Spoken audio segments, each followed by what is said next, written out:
Perfeito. Galera, boa noite. É muito bom a gente estar aqui, né? Mais uma quarta para a gente trabalhar a nossa exposição das Escrituras. O capítulo de hoje é um capítulo muito interessante, né? Nós vamos ver aí o primeiro concílio da igreja, né? Na questão da aceitação agora dos gentios dentro da igreja. Isso é algo assim muito bacana. Nos últimos dois capítulos anteriores, né? Os que passaram, nós falamos acerca da primeira viagem missionária de Paulo, né? E aí, como a Antioquia ela se tornou rapidamente assim o principal foco, né? O principal lugar de expansão do cristianismo gentílico, né? O cristianismo gentílico seria das pessoas que não são, né, judias, judias, né? É isso mesmo. E lá, gente, de Antioquia foi o lugar que Paulo, né, ele partiu para as suas 3 viagens missionárias. E em 2 delas, nas 2 primeiras, foi o lugar que ele retornou para dar um feedback daquilo que estava acontecendo também, né? Então isso assim é algo bem interessante. Agora no capítulo 15 nós vamos falar desse concílio, como nós mencionamos, né? E quais foram os parâmetros da aceitação agora do povo gentio dentro da igreja. Beleza? Vamos orar, né? Deus, em nome de Jesus, nós queremos te louvar por mais esse dia na tua presença, onde a gente tem a oportunidade de compartilhar acerca da tua palavra. Obrigado, Deus, porque nela encontramos riqueza, Pai. Obrigado porque nela, Deus, nós encontramos os valores inestimáveis que nós podemos não só guardar no nosso coração, mas compartilhar com os demais. Em nome de Jesus, que seja um tempo gostoso, que seja um tempo agradável na tua presença, onde a gente possa juntos aprender aquilo que o Senhor quer comunicar, Pai. Obrigado, em nome de Jesus. Amém. Galera, hoje, Atos 15, nós vamos tentar terminar ele completo, tá? Porque praticamente todo o capítulo vai tratar dessa questão do concílio, ok? E eu gostaria que o Enio nos ajudasse aí com a leitura, né, do capítulo 15 de Atos, e depois nós vamos discorrer conversando um pouquinho de maneira geral primeiro, e depois focar em cada um dos versículos, beleza?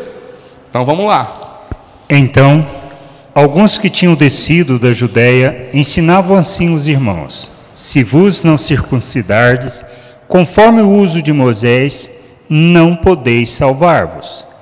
Tendo tido Paulo e Barnabé não pequena discussão e contenda contra eles, resolveu-se que Paulo e Barnabé e alguns dentre eles subissem a Jerusalém aos apóstolos e aos anciãos sobre aquela questão. E eles, sendo acompanhados pela igreja, passavam pela Fenícia e por Samaria, contando a conversão dos gentios, e davam grande alegria a todos os irmãos. E quando chegaram a Jerusalém, foram recebidos pela igreja e pelos apóstolos e anciãos, e lhes anunciaram quão grandes coisas Deus tinha feito com eles. Alguns, porém, da seita dos fariseus que tinham crido, se levantaram dizendo que era mister circuncidá-los e mandar-lhes que guardassem a lei de Moisés. Congregaram-se, pois, os apóstolos e os anciãos para considerar este assunto. E, havendo grande contenda, levantou-se Pedro e disse-lhes: varões e irmãos, bem sabeis que já há muito tempo Deus me elegeu dentre vós para que os gentios ouvissem de minha boca a palavra do Evangelho e crescem. E Deus, que conhece os corações, lhes deu testemunho, dando-lhes o Espírito Santo, assim como também a nós. E não fez diferença alguma entre eles e nós, purificando seus corações pela fé. Agora, pois, por que tentais a Deus, pondo sobre a cerviz dos discípulos um jugo que nem nossos pais, nem nós podemos suportar? Mas cremos que seremos salvos pela graça do Senhor Jesus Cristo, como eles também. Então, toda a multidão se calou e escutava a Barnabé e a Paulo, que contavam quão grandes sinais e prodígios Deus havia feito por meio deles entre os gentios. E, havendo-se eles calado, tomou Tiago a palavra, dizendo: varões e irmãos, ouvi-me. Simão relatou como primeiramente Deus visitou os gentios para tomar deles um povo para o seu nome. E com isto concordam as palavras dos profetas, como está escrito: depois disto voltarei e reedificarei o tabernáculo de Davi, que está caído, levantá-lo-ei de suas ruínas e tornarei a edificá-lo, para que o resto dos homens busque ao Senhor e todos os gentios sobre os quais o meu nome é invocado, diz o Senhor, que faz todas estas coisas, que são conhecidas desde toda a eternidade. Pelo que julgo que não se deve perturbar aqueles dentre os gentios que se convertem a Deus, mas escrever-lhes que se abstenham das contaminações dos ídolos, da prostituição, do que é sufocado e do sangue. Porque Moisés, desde os tempos antigos, tem em cada cidade quem o pregue, e cada sábado é lido nas sinagogas. Então pareceu bem aos apóstolos e aos anciãos, com toda a igreja, eleger varões dentre eles e enviá-los com Paulo e Barnabé a Antioquia, a saber, Judas, chamado Barsabás, e Silas, varões distintos entre eles, entre os irmãos. E por intermédio deles escreveram o seguinte: os apóstolos e os anciãos e os irmãos, aos irmãos dentre os gentios que estão em Antioquia e Síria e Cilícia, saúde. Porquanto ouvimos que alguns que saíram dentre nós vos perturbaram com palavras e transformaram as vossas almas, não lhes tendo dado mandamento. Pareceu-nos bem, reunidos concordantemente, eleger alguns varões e enviá-los com o nosso amado Barnabé e Paulo, homens que já expuseram as suas vidas pelo nome de nosso Senhor Jesus Cristo. Enviamos, portanto, Judas e Silas, os quais de boca vos anunciarão também o mesmo. Na verdade, pareceu bem ao Espírito Santo e a nós não vos impor mais encargo algum, senão estas coisas necessárias, que vos abstenhais das coisas sacrificadas aos ídolos, e do sangue, e da carne sufocada, e da fornicação, das quais coisas fazeis bem se vos guardardes, bem vos vá. Tendo-se eles então despedido, partiram para Antioquia, e ajuntando a multidão, entregaram a carta. E quando a leram, alegraram-se pela exortação. Depois, Judas e Silas, que também eram profetas, exortaram e confirmaram os irmãos com muitas palavras. E detendo-se ali algum tempo, os irmãos os deixaram voltar em paz para os apóstolos. Mas pareceu bem a Silas ficar ali. E Paulo e Barnabé ficaram em Antioquia, ensinando e pregando muitos outros a palavra do Senhor. E alguns dias depois disse Paulo a Barnabé: tornemos a visitar nossos irmãos por todas as cidades em que já anunciamos a palavra do Senhor, para ver como estão. E Barnabé aconselhava que tomassem consigo a João, chamado Marcos. Mas a Paulo parecia razoável que não tomassem consigo aquele que desde Panfilha se tinha apartado deles e não os acompanhou naquela obra. E tal contenda houve entre eles, que se apartaram um do outro. Barnabé, levando consigo a Marcos, navegou para Chipre. E Paulo, tendo escolhido a Silas, partiu encomendado pelos irmãos à graça de Deus, e passou pela Síria e Cilícia, confirmando as igrejas. Amém. É um texto aí muito interessante e muito rico, tá, gente? Nesse primeiro momento, nós vamos tratar de maneira geral daquilo que vai discorrer desde o versículo 1 até o versículo 35, tá? Nós estamos falando do primeiro problema enfrentado aí pela igreja em si. Qual era esse problema? Que agora nós tínhamos praticamente duas igrejas. A igreja cristã, né, judia, e a igreja cristã agora também gentílica. Certo? Então estava havendo essa divisão, né? Então no momento aí mais importante, né, mais crucial aí da igreja primitiva, acontece essa questão, esse problema, né, que era essa questão do relacionamento, certo? Então, à medida que os crentes, né, que não se circuncidavam. Sabe o que é se circuncidar, pessoal, né? Aqueles que fazem aquela operaçãozinha, né, para poder cortar lá o prepúcio, né, no homem, né? Certo? Então havia uma questão de que todos os judeus eles eram circuncidados, certo? Agora os gentios não. OK? Então nós já temos essa primeira diferença. Então quanto mais crentes que não eram circuncidados entravam na igreja, mais os temores aí dos cristãos judaizantes aumentavam. Por quê? Porque o reino que era rejeitado aí pela maioria dos judeus estava sendo aceito agora pelo povo gentil. Olha só que coisa interessante, né? E como agora poderia conviver esses dois grupos? Essa é a pergunta. E esse é o motivo até do primeiro concílio da igreja.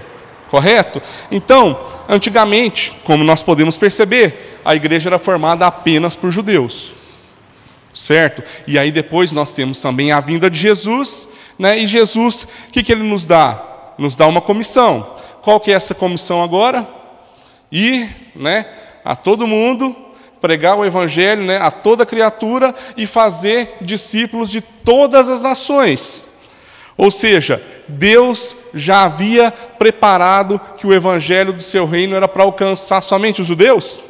Não, né? Era agora para alcançar muito mais, né, as demais pessoas. E, consequentemente, a igreja gentílica se tornou a maior igreja. Porque hoje nós fazemos parte dessa igreja também, dos que não eram para ser, mas que agora, né, somos. É muito interessante, porque, por exemplo, apesar de tudo isso, Filipe, ele levou o evangelho aos samaritanos, e os judeus já estavam vendo isso. Pedro, depois, né, quando ele foi preparado por Deus, ele deixou de lado, muitas vezes, os seus escrúpulos, porque ele tinha aquela diferenciação. Ele não queria comer com os gentios, né? Até a gente vai ler esse versículo depois, está lá em Gálatas, só para vocês perceberem um pouco disso. E ele levou o evangelho para quem? Para Cornélio. Certo? Nós vamos tratar desse assunto aqui também. E aí, gente, ele passou a ter plena comunhão com os gentios. Isso é bem interessante, né? É muito legal, nós vamos ver isso aqui. Tá? Então, a questão da organização da igreja, lá na Antioquia, teve esse sucesso, né, de alcançar aí os gentios, né, e ele focou nesse problema que agora ele tinha que ser resolvido. Por quê? Porque não havia comunhão. Havia muita diferença? Vimos aqui, né? Até vamos tratar mais claramente sobre isso. Então, na igreja de Jerusalém tinha um partido, né, que ele insistia que os gentios que não fossem circuncidados, né, segundo aquilo que era a lei e o costume de Moisés, eles não eram salvos e não podiam fazer parte da igreja. Então havia uma separação muito forte, né?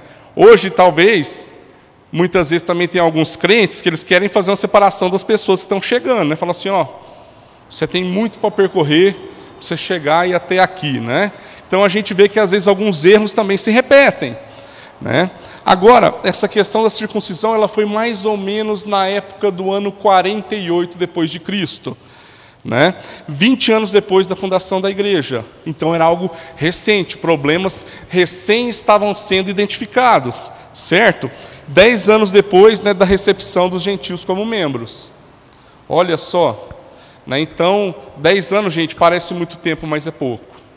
Passa assim também, né? Ainda mais com a igreja, né, com toda a novidade, com as coisas acontecendo, muitos ajustes tiveram que ser feitos no caminho, né? Então, apesar de Deus ter se revelado assim expressamente a Pedro, nós vamos falar até um pouquinho da figura de Pedro, porque a partir de agora, Pedro é um cara que sai de campo, né, no livro de Atos, e nós vamos ver a ascensão de Paulo. Então, a partir deste capítulo aqui, não se trata mais sobre Pedro. Essa é a última aparição de Pedro, né, durante todo o livro de Atos. Olha só que interessante, agora começa o protagonismo, né, do Paulo, aí para nós, tá bom? Só que Pedro aqui, gente, Deus tinha revelado para ele expressamente que ele tinha que receber, né, que os gentios deviam ser recebidos agora na igreja. Lá no capítulo 10, mesmo sendo incircuncisos, isso a gente viu. Os apóstolos e os anciãos também eles estavam convencidos disso. Nós vimos isso no capítulo 11, no versículo 18 também, na leitura. Depois vocês podem conferir em casa, né? Agora, esse partido aí poderoso dos fariseus, ele insistia que os gentios não deviam ser aceitos e que a circuncisão era necessária, né? Então eles encaravam agora o cristianismo como sendo um movimento dentro do judaísmo. Olha que coisa interessante, né? Então eles não criam, né, que era o cristianismo puro, mas que o cristianismo era um movimento agora dentro. Certo? Qual que era a diferença? Eles guardavam todas as práticas e o costume da lei, né, conforme Moisés havia deixado, mas eles acrescentavam no Evangelho a morte e a ressurreição de Jesus. Esses dois aspectos, né? E eles acreditavam que Jesus era o Messias, né, do judeu prometido. Ok? Então, gente, esses crentes judeus, eles não abandonaram as suas práticas, né, quando eles se tornaram cristãos. Eles continuavam, tá bom? Agora, a gente vai ver também mais alguns detalhes aqui, né, em relação a Pedro. Pedro concordou com toda essa política de que agora os gentios deveriam ser aceitos, né? E depois de um tempo, quando ele foi a Antioquia, que Deus dá aquela visão, né, lá do céu, que ele começa a comer livremente com os gentios, né? Vocês lembram disso aí? Está lá no capítulo 2 de Gálatas, tá? Tem muito a ver com essa questão da aceitação dos gentios na igreja, né? E esse episódio que está lá em Gálatas 2, ele é muito parecido com esse que a gente acabou de ler aqui. E é interessante porque nós temos a mesma questão, que é a questão da circuncisão, lá em Gálatas 2. Nós temos também a questão de que é o mesmo lugar, né? Nós temos as mesmas pessoas participando, né? Só que tem um detalhe aqui, gente. Há duas vertentes, né? Uma vertente de que aqui no livro de Atos se fala que esse concílio aconteceu de maneira pública, né? Onde todas as pessoas tiveram acesso para poder participar. Já no livro de Gálatas, parece que foi uma reunião a portas fechadas, que poucas pessoas, né, participaram disso. Mas quer dizer que essas duas histórias são diferentes? Não. Não podemos afirmar algumas coisas, mas o que se fala, né, os estudiosos, é o seguinte, que às vezes pode ter começado nessa reunião pública, esse concílio, certo? E ele possa ter terminado depois, no momento mais de intimidade e a portas fechadas, né? Isso é algo interessante, né, para a gente poder também ver, né, para a gente conseguir enxergar aí esse panorama. Ok, gente? Então, temos duas igrejas diferentes. A igreja judia em Jerusalém, dos cristãos judeus, né, que tinha essa liberdade ainda de continuar praticando a lei, certo? E a igreja gentia de Antioquia, que não tinha nenhuma exigência, certo? Então eles não tinham as práticas judias, ok? E aí, gente, o Pedro, né, ele aprovou essa liberdade, porque Deus já tinha falado com ele, como a gente falou aqui a respeito de Gálatas, né? Certo? Agora, gente, o seguinte, lá fala também que certos homens, né, de Tiago vieram a Antioquia também e acusaram ali Pedro de abandonar a lei,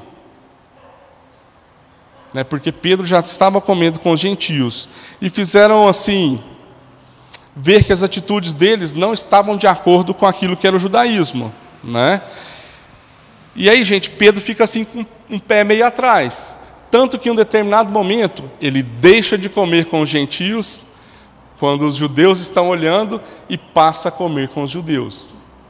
Aí vem Paulo, gentilmente, né, e fala com ele, dá um rala nele, né, falando que isso não poderia ser feito, né, e é verdade, porque Deus ele não tinha o propósito de trazer a divisão nesse meio, e sim o quê?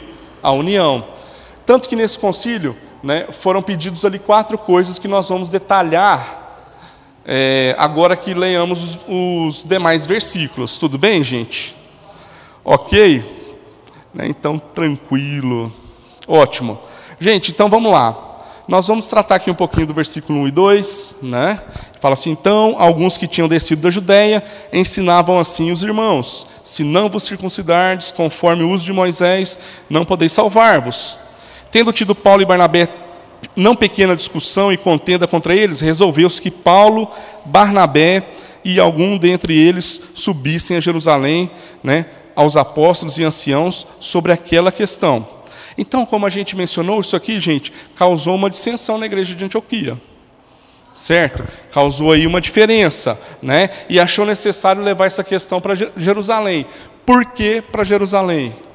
Porque lá, na verdade, era o centro, né, do cristianismo. Lá nasceu o cristianismo e, em um primeiro momento, os discípulos, que eram os anciãos, né, eles estavam em Jerusalém.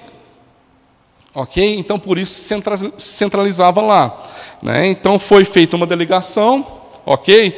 E nessa delegação nós tivemos também, né, apóstolos, como a gente falou, nós tivemos aí também alguns presbíteros, e aí, como o Ari tinha mencionado na semana anterior, e já em algumas vezes também mais para trás, né, anciãos são pessoas experimentadas, né, presbíteros são pessoas experimentadas, não necessariamente são pessoas, né, com idade avançada, pode ser também. Ok, gente? Para quê? Para resolver aí esse assunto. Né? Aí no versículo 3, seguinte, fala assim: eles, sendo acompanhados pela igreja, passaram pela Fenícia e por Samaria, contando a conversão dos gentios, e davam grande alegria a todos os irmãos. É muito interessante. Da Fenícia, gente, não se sabe praticamente nada. Nós sabemos que lá tinha um grupo de cristãos, né? Mas não se menciona mais outras coisas sobre a Fenícia. É algo que se menciona apenas o nome. Né, talvez aí Lucas tenha incluído para transmitir só essa questão da história primitiva, né, da igreja primitiva, ok? Para traçar assim essas linhas principais do surgimento dela, né, nada mais. Mas mesmo assim, como diz o versículo, eles se alegravam com as coisas, né, que Deus estava fazendo. Isso é algo interessante. 4. Quando chegaram a Jerusalém, foram recebidos pela igreja e pelos apóstolos e anciãos, e lhes anunciaram quão grandes coisas Deus tinha feito com eles.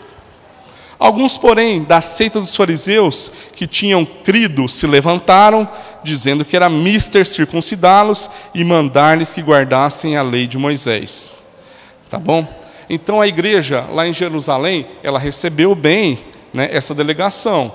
Ela ouviu a história sobre o sucesso das coisas que Deus tinha feito, né, lá na vida da igreja, em Antioquia, e na missão também gentílica lá para a Galácia, porque de lá foi a primeira viagem de Paulo. Né?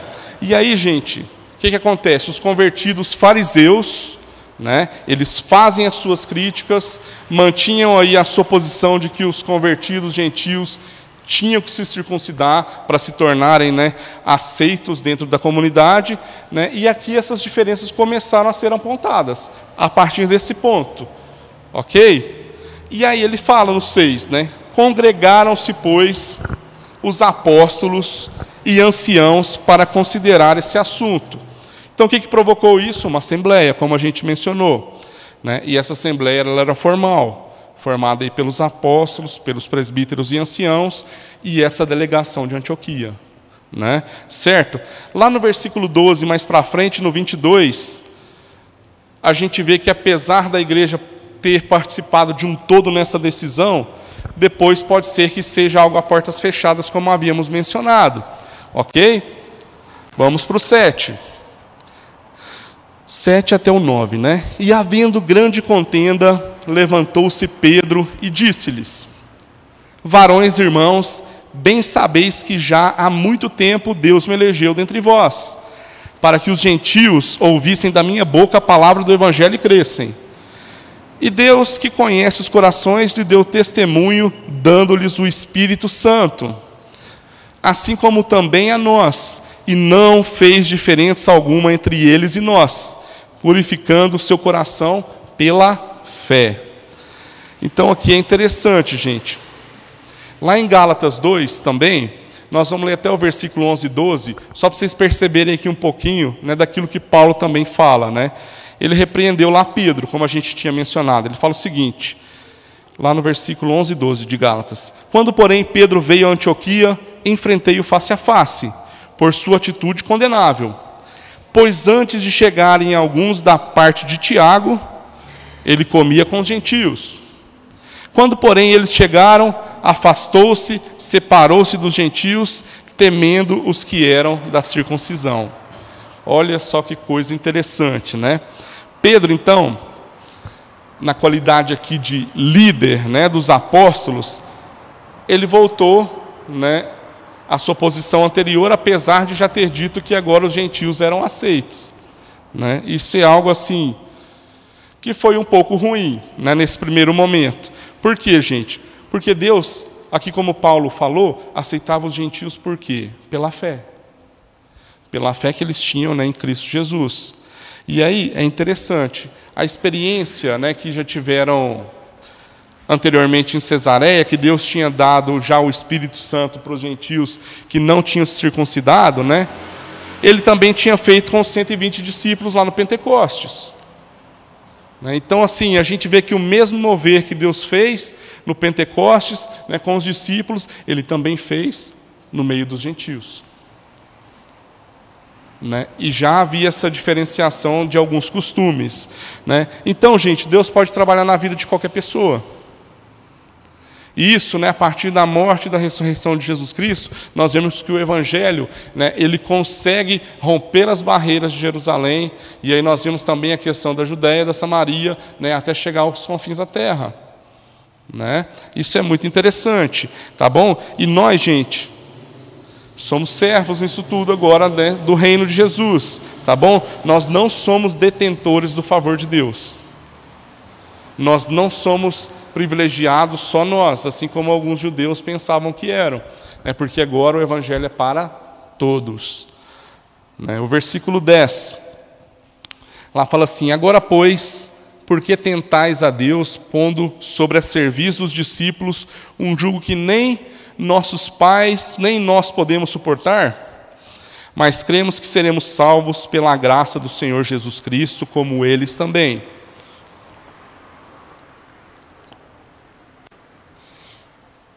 Gente, então aqui um jugo, na cabeça, né, do judeu, não significava necessariamente um fardo. Ele significava que ele tinha uma obrigação a cumprir. Tá bom? E aí, gente, Pedro afirma, né, que o legalismo do judeu ali era uma obrigação. Né? E esse fardo, muitas vezes os judeus falavam, né, a respeito dele, colocavam isso sobre as outras pessoas, eles mesmos não conseguiam carregar. Né, isso é muito forte. Então, quando os judeus eles guardam a lei, tá, gente? Eles não fazem isso como meio de salvação. Eles fazem isso como uma obrigação. Ok? Né? E por que colocar, né, as pessoas debaixo de fardos tão pesados que nem eles mesmos conseguem carregar? Na frase final aqui, ele coloca, né, os gentios e os judeus num patamar de igualdade. Então agora eles são iguais perante Deus. Por quê? Ele fala assim: ó, cremos que nós, né, judeus, somos salvos pela graça do Senhor Jesus, assim como agora os gentios também são. Então traz aí esse patamar de igualdade. Isso, gente, a gente repete hoje. Repete, às vezes a gente quer exigir das pessoas muito mais, né, do que aquilo que nós fazemos. Então nós falamos para as pessoas se esforçar, né, no relacionamento, mas eu mesmo não faço isso. Então o que eu sou? Estou colocando sobre elas um peso que eu mesmo não posso fazer, eu não faço. Né? Errado, super errado. Né? Então Deus, essa relação com Deus sempre vai ser uma relação que vai demandar esforço. Deus nunca falou que seria fácil, mas Ele prometeu que estaria conosco todo o tempo. Né? E isso é suficiente. Vamos lá, né? O versículo 12.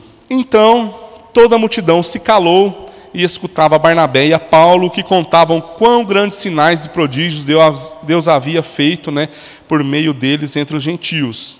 Tá, então aqui, gente, a Assembleia ouviu, né, esse relatório, esse feedback, né, de Barnabé e de Paulo, sobre essa obra assim, maravilhosa, né, das coisas que Deus fez, né, enquanto eles estavam servindo em uma missão. Né? E aí, gente, esse princípio, né, que Deus havia estabelecido na casa de Cornélio,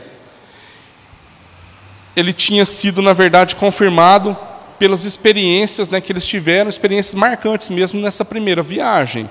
Né? Então a igreja ela precisou reconhecer essas revelações até adicionais que Deus tinha dado a Paulo, né, em relação aos gentios. Por quê, gente? Porque tudo aconteceu por intermédio de inspiração divina. Não tem outra explicação, né? As coisas que Paulo fez, tá? Vamos seguir aqui mais um pouquinho. Aqui, gente, nesse versículo do 13 até o 17, ele cita até um texto de Amós, né? E nós vamos falar um pouquinho sobre ele. Lá fala assim, ó, e havendo-se eles calado, tomou Tiago a palavra. Tiago aqui, gente, acredita-se que seja o irmão de Jesus, tá? Algumas pessoas falam que não, mas a maioria entende que sim, pela coerência e por ele ser um dos anciãos, né, que estavam lá na igreja de Jerusalém. Lá fala assim, ó, varões e irmãos, ouvi-me. Versículo 14 agora. Simão relatou como primeiramente Deus visitou os gentios, para tomar deles um povo para o seu nome. E com isto concordaram as palavras dos profetas, como está escrito. Depois disso voltarei e reedificarei o tabernáculo de Davi, que está caído, levantá-lo-ei das ruínas e tornarei a edificá-lo, para que o resto dos homens busque ao Senhor e também todos os gentios sobre os quais o meu nome é invocado, diz o Senhor, que faz todas essas coisas que são conhecidas desde toda a eternidade. Né? Então aqui, gente, ele menciona um texto que está lá em Amós, do versículo 9, né? Amós 9, do versículo 11 até o versículo 12. Né? Que é um texto que ele fala, naquele dia levantarei, né, na casa de Davi e tal. Tá bom, não vou repeti-lo, mas é onde está contido aí esse texto, tá? Gente, aí é o seguinte, o resultado, né, dessa restauração de Israel aí no fim dos tempos, que menciona nesses versículos aqui, no versículo 17 em si, é o momento que essa salvação é estendida aos gentios agora, tá bom? Né, então essa interpretação, ela traz 3 estágios diferentes, né? Um seria o chamamento lá do povo, né, pelo seu nome. Estava falando lá da dispensação do tempo da igreja. O outro seria a restauração e salvação de Israel, que também contempla aí nesse texto que a gente viu. E a terceira seria a salvação final dos gentios, que é agora, né, o evangelho rompendo as barreiras, né, de Jerusalém, Samaria, Judéia, chegando aos confins da terra. Tá bom, gente?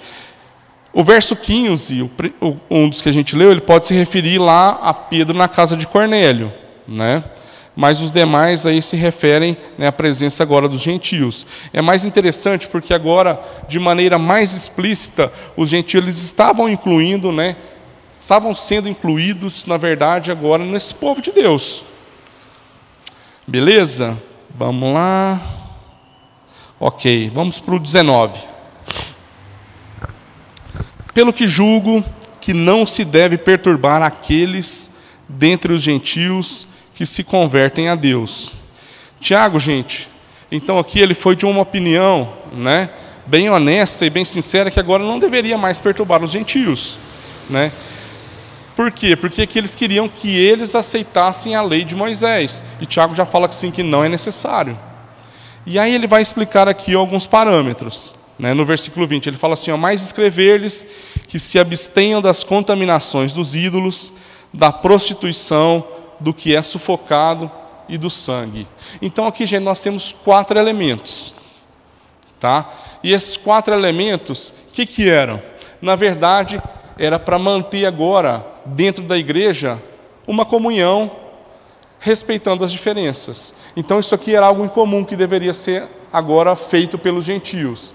Né? Por que antes não faziam? Porque não eram de costume. Nós vamos tratar um pouquinho disso, tá bom? Porque agora o problema era a gente conseguir consertar essa questão da relação entre os judeus e os gentios, porque já havia feito essa separação, né? E talvez os costumes gentios eram muito, mas muito ofensivos para os judeus. Né? Então está falando aqui a respeito da carne sufocada, nós vamos entrar no detalhe dela agorinha. Fala sobre os ídolos, nós vamos entrar também nisso agora. Né? Então, Tiago, ele aconselha agora que os gentios mudem um pouco agora a maneira de viver, um outro modo de vida, abstendo-se assim de algumas práticas que ofendem o irmão. Né? Então aí nós já vemos um princípio forte do cristianismo. Né? Então muitas vezes, gente, nós também mudamos o nosso comportamento, né? não é só o comportamento em si, mas a maneira de pensar, né, algumas coisas, por quê? Em favor do nosso irmão. Né? Então aqui a gente vê algo bem sério nisso. A carne que era vendida assim nos mercados, muitas vezes eram carne de animais sacrificados, né? Eles eram oferecidos nos templos pagãos e eram oferecidos para as divindades pagãs. Então, por isso que não era consumido pelo judeu. Né? O comer dessa carne ofendia o judeu? Muito. Ofendia bastante, porque ele tinha, assim, um horror a isso, até por um versículo que nós vamos tratar, que está lá em Levítico. Já vamos abrir também, tá bom? Quando fala lá da imoralidade sexual, das relações sexuais ilícitas, né, a prostituição religiosa nos tempos pagãos era algo comum também. Então isso também ao gentio, né, chegar na igreja, era de costume dele. Então isso era algo que não poderia continuar. Outra coisa, gente, as sufocadas aí são aquelas carnes cujo sangue ela não era removido corretamente, né, ou devidamente aí também. Esse tipo de sangue, ele era considerado para os pagãos, né, em si, uma iguaria, algo muito bom. Mas para o judeu, era algo que ele não poderia aceitar. Lá no versículo de Levítico 17, versículo 11, fala assim, ó, para o judeu, né? Pois a vida da carne está no sangue, e eu dei a vocês para fazerem propiciação por si mesmo no altar. É o sangue que faz propiciação pela vida. Né? Então, esse costume pagão de usar o sangue como alimento era comum. Tá bom? Mas, para o judeu, isso era totalmente ofensivo, porque ele não poderia comer qualquer carne com sangue. Né? Isso é bem interessante. Tá bom? Agora, olha só, pessoal. Em conclusão aqui, né, nós podemos ver que havia essa dificuldade. Então, como agora eles poderiam viver juntos? Respeitando esses 4 pontos. Certo? E vendo um pouco mais sobre a carne sufocada, né, hoje, gente, nós comemos uma picanha com sangue, mal passada. Por quê? Por que comemos? Porque é bom, não é, gente? E por que nós não mantemos isso hoje? Né? Essa foi uma pergunta que rodou assim na minha mente, eu fui procurar um pouco mais sobre isso. Né? Na verdade, gente, é bem interessante quando a gente vê isso aqui. Por exemplo, todos nós aqui concordamos que com relação à idolatria, né, isso é algo que nós não podemos seguir praticando, correto? Sim? Perfeito. Né? Então, as pessoas que ainda continuam considerando que isso, né, é um pecado, né, antes da lei, tá bom? Né, eles ainda não comem carne. Mas olha só, os que não enxergam como pecado, eles afirmam que era uma orientação local, né, com o propósito de quê? Conciliar os gentios com os judeus. Então era algo para quê, gente? Para aquele momento específico. Tá? Por isso que hoje nós não precisamos fazer mais isso. Tá bom, gente? Por quê? Olha só. Todos os decretos lá contra a idolatria, né, contra também a imoralidade, né, sexual e todas essas coisas, eles fazem referência do 2º, né, até ao 7º dos 10 mandamentos, que está lá na lei de Moisés, certo? Que era chamada de lei moral, para aquele tempo lá. Né? Que tinha, não farás para ti imagem de esculturas, né? Que mais? Não te encurvará nenhuma delas. Tem todos esses detalhes, né? Não adulterarás, né? Não servirás outros deuses, né? Além de mim, tá bom? Agora, gente, o contexto aqui de Atos, ele não se trata de um conjunto geral de regras, tá bom? Ele falou de algumas coisas específicas. Por quê? Porque ficaria de fora outros mandamentos, né? Como que não tomarás o nome do Senhor em vão, que é um dos 10 mandamentos também, honra teu pai e tua mãe, não matarás, não furtarás, não dirás falso testemunho, né? Não cobiçarás. Então nós temos muitos outros dos 10 mandamentos. Então não pode considerar, né, isso como uma ordenança final para todos os cristãos, tá bom? Essa foi uma orientação pontual, específica, para que os gentios e os judeus convertidos eles pudessem conviver agora de uma maneira harmoniosa. Para que houvesse essa harmonia, tá bom? Sem causar tropeços uns nos outros, né? Como diz lá em 1 Coríntios 10. Né? Depois nós vamos ler mais para frente também. Então a gente pode comer picanha mal passada? Pode. Tá bom, gente? Então Jesus morreu para que agora a gente pudesse comer carne, tá? Desculpa os veganos. Também pode comer plantinha também. Veganos são quem não come carne, desculpa. Tá bom, gente? Perfeito. Ótimo, ótimo, ótimo. Gente, tem mais um detalhe aqui também, tá? Lá em 1 Coríntios 10, fala assim, ó, se alguém, né, descrente o convidar para uma refeição e você quiser ir, coma de tudo que lhe for apresentado, sem nada a perguntar por causa da consciência. Mas se alguém lhe disser, isso foi oferecido em sacrifício, não coma, tanto por causa da pessoa que o comentou, como da consciência, isto é, da consciência do outro e não da sua própria. Pois, por que minha liberdade deve ser julgada pela consciência dos outros? Se participo da refeição com ação de graças, né, por que sou condenado por algo pelo qual eu dou graças a Deus?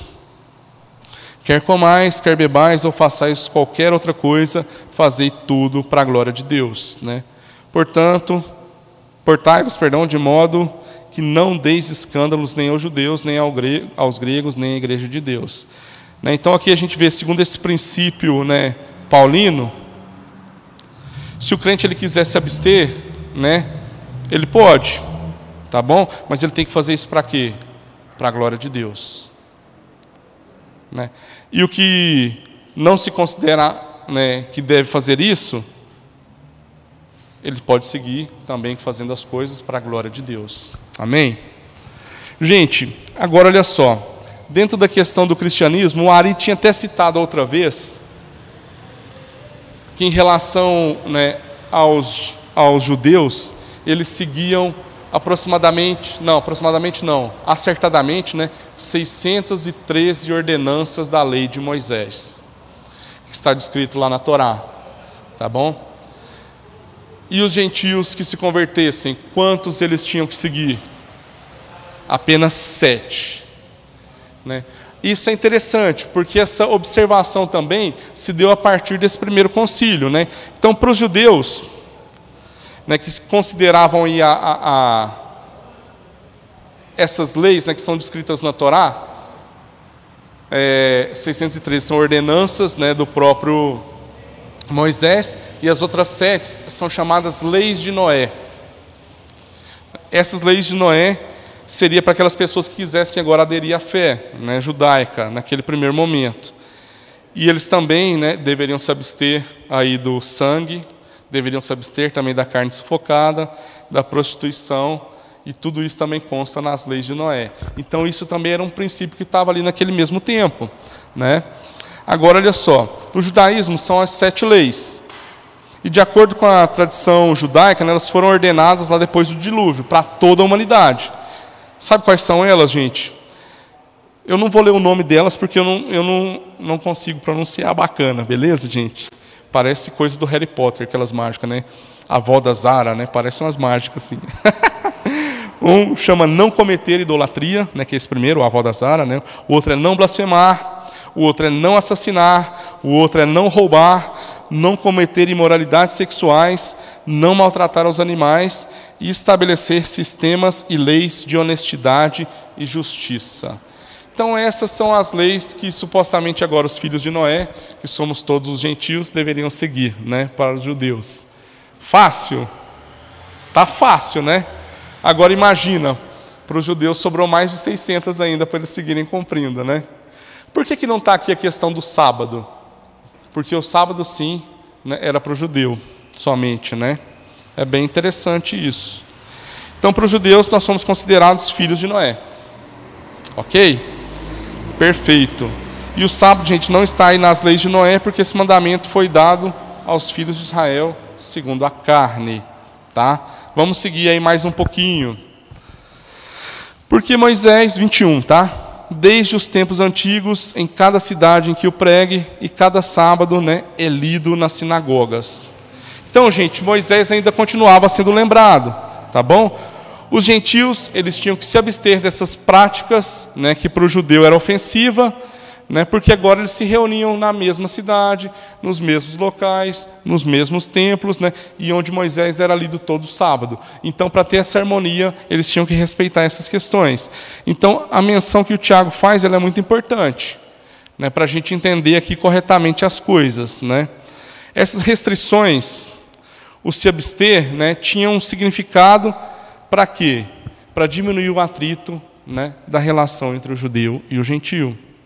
Remover esse obstáculo para que o evangelho agora pudesse, né, ser difundido.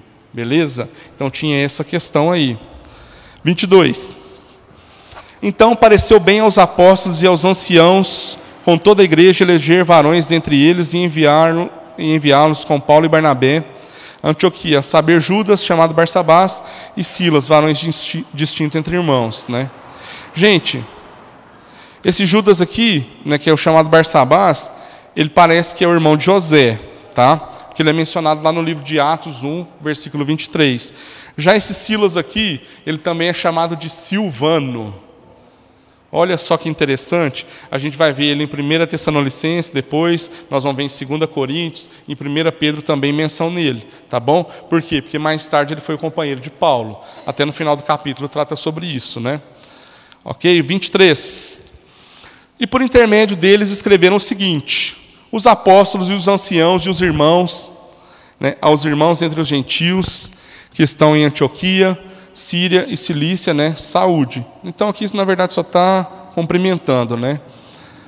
Porquanto ouvimos que alguns deles saíram dentre nós, né? Alguns que saíram dentre nós vos perturbam com palavras e transtornam a vossa alma, não lhes tendo nós dado o mandamento, né?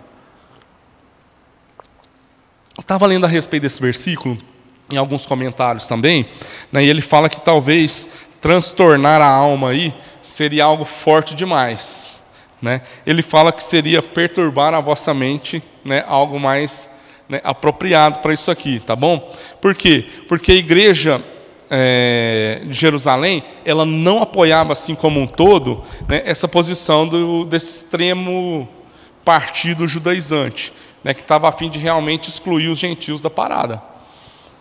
Gente, do 25 ao 30, nós já falamos da questão da carne, falamos das outras questões aí também, né? Eu só queria lembrar que agora eles escreveram uma carta, né, para os irmãos lá gentios, das orientações que eles deveriam seguir, certo?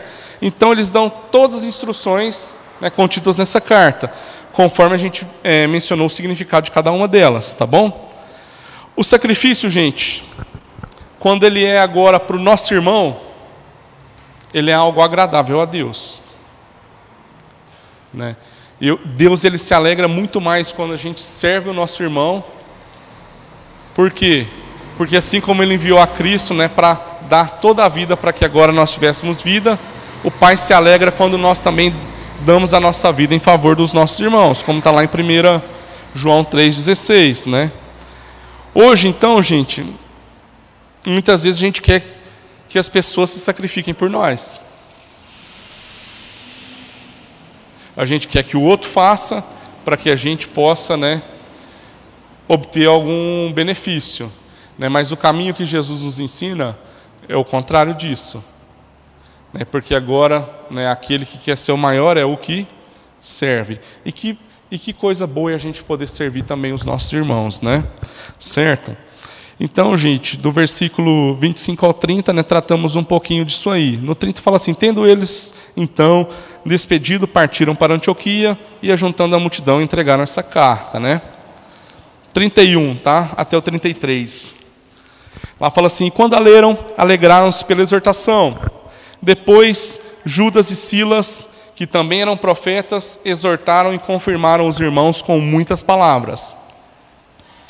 E detendo-se ali um tempo, os irmãos os deixaram voltar em paz para os apóstolos, né? Então, gente, essa decisão lá desse primeiro concílio de Jerusalém, né, que foi essa carta, né, aí de Antioquia, ela resolveu esse problema. Então ela cumpriu o seu papel, cumpriu sua função muito bem, tá? Depois de um intervalo aí, como a gente viu, Judas e Silas, eles voltam para Jerusalém, né, enquanto Paulo e Barnabé permanecem ali em Antioquia ainda, tá bom? Gente, o versículo 34, né, mas pareceu bem a Silas ficar ali. Esse versículo, ele não consta nos textos mais antigos. Então, às vezes, é alguma coisa que entenderam por bem, né, colocar depois, né, no cânon aí também. Certo? 35. E Paulo e Barnabé ficaram em Antioquia ensinando e pregando com muitos outros a palavra do Senhor. Gente, então quando Barnabé e Silas, eles leram aquela carta, né, e confirmaram ela pessoalmente lá, né, uma grande, talvez, nuvem, né, algo que encobria a mente dos gentios, foi dissipado. Porque agora eles entendiam, né, a importância de fazer parte da comunhão. Tanto que a mente e o coração deles falavam que era comum só. Isso é muito legal, muito bacana, né?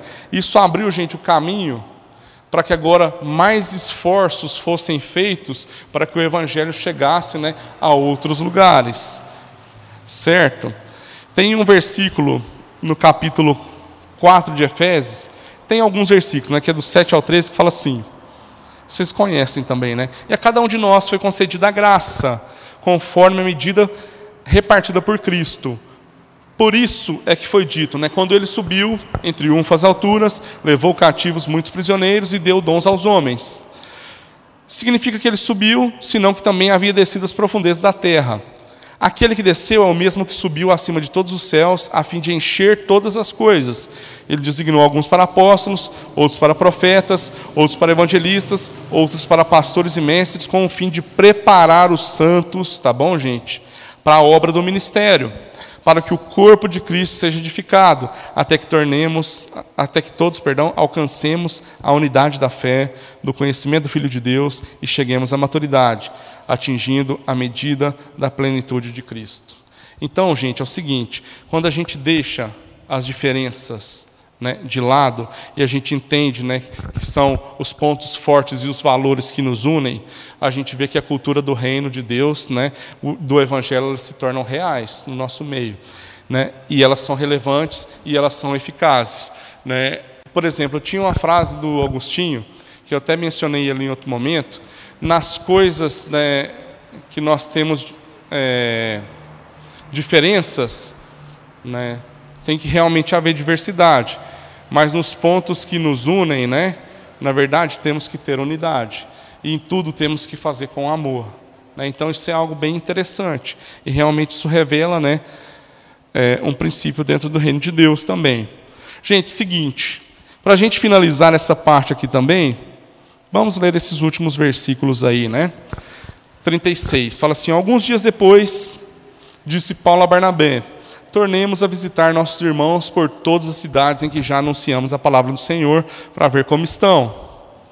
E Barnabé aconselhava que tomassem consigo a João, chamado Marcos, mas Paulo parecia razoável que não tomassem consigo aquele que desde a Panfilha se tinha apartado deles e não os acompanhou naquela obra. E tal contenda houve entre eles, que se apartaram um do outro.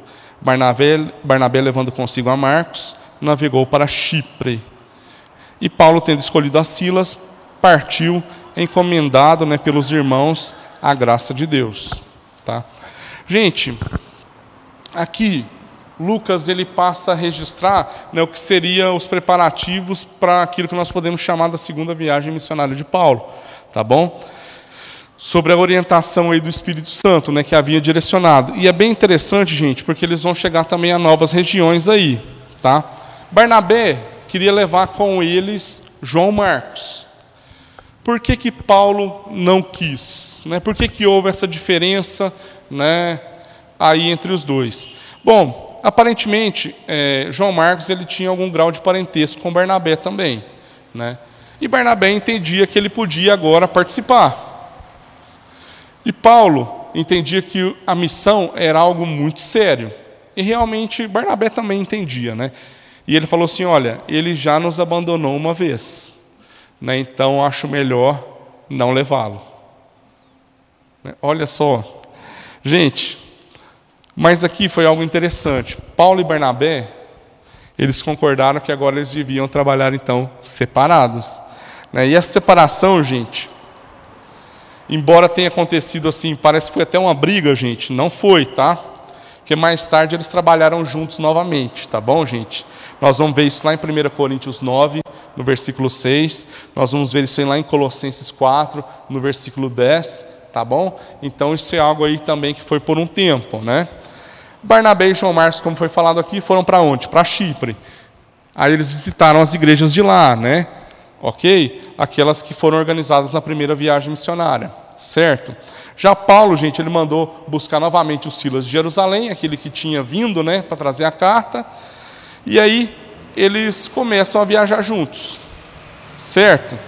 Silas, gente, como a gente falou aqui, e não se tem muita informação sobre ele, tá?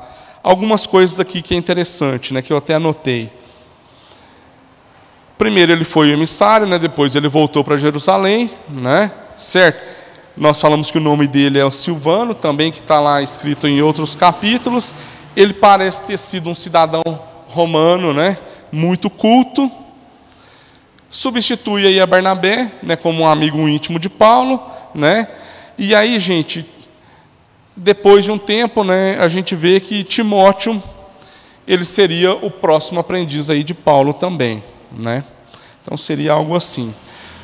41, só para finalizar. E passou pela Síria e Cilícia, confirmando as igrejas. Né? Então aqui, em vez de viajar de navio, Paulo e Silas, Paulo e Silas foram agora por terra, galera. Né? E aí eu fico pensando aqui, gente, a viagem por terra naquela época como era?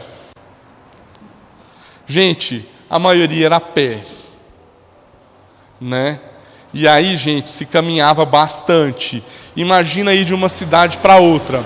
Agora, nesse fim de semana que a gente foi para Divinópolis, né, a gente passou ali por Araxá, tinha uma galera, né, caminhando agora pela estrada, né, os romeiros, né, também. Gente, que lá não é fácil. Mas hoje a gente tem até estrada. Naquela época lá, gente, as estradas eram os caminhos mais estreitos possível, né? E não se caminhava só uma cidade, se caminhava várias. E aí, gente, esse foi aí o que deu origem, né, à segunda viagem missionária de Paulo, né? Possivelmente aqui, gente, foi resultado desse trabalho antes de Paulo ter sido levado para Antioquia, né? Beleza, galera? Então, com isso, a gente finaliza, graças a Deus, pontualmente, 8h30. Então, hoje, assim, foi cravado. Galera, seguinte, vamos orar e depois eu dou mais uns avisos aqui, tá bom? Deus, em nome de Jesus, nós queremos te louvar pela oportunidade que a gente tem de aprender, Deus, sobre a tua palavra, Deus. Obrigado, porque o Senhor nos ensina, Deus, a cada dia, Pai. Que a gente possa, Deus, sentir fome, sede da tua palavra, que a gente possa, Deus, assim como Paulo, como Barnabé, Deus, nos colocar realmente, Deus, em favor dos nossos irmãos, ó Pai. Realmente, Deus, tirar aquilo que nos difere, Deus, e nos unirmos, Deus, por aquilo que são os nossos pontos em comum, Deus, com a tua palavra, Deus, com o teu reino, para que o teu evangelho, Deus, ele possa ser expressado, Deus, através da minha vida e da vida dos meus irmãos e possamos alcançar os outros, ó Deus. Derrama sobre nós a tua graça, derrama sobre nós a tua sabedoria e o teu entendimento para a gente realizar todas as coisas, Pai. Obrigado, em nome de Jesus. Amém.